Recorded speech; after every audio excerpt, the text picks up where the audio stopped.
AD 1336 Harihara, ബുക്ക എന്നീ രണ്ട് സഹോദരങ്ങൾ ചേർന്ന് ഡെക്കാൻ റീജിയണിൽ ഭാമണി കിങ്ഡത്തിന് തെക്കുവശത്തായി സ്ഥാപിച്ച സാമ്രാജ്യമായിരുന്നു വിജയനഗര സാമ്രാജ്യം. ഇവരുടെ അച്ഛൻ്റെ പേരാണ് സംഗമ. അതുകൊണ്ട് തന്നെ 1336 AD മുതൽ 1485 AD വരെയുള്ള ഇവരുടെ ഭരണകാലഘട്ടത്തെ സംഗമ ഡിനാസ്റ്റി എന്നാണ് അറിയപ്പെട്ടിരുന്നത്.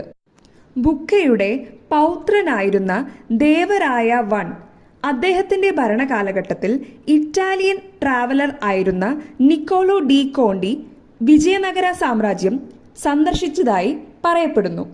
സംഗമ ഡിനാസ്റ്റിക്ക് ശേഷം 1486 AD സലുവ ഡിനാസ്റ്റി സ്ഥാപിക്കപ്പെട്ടു.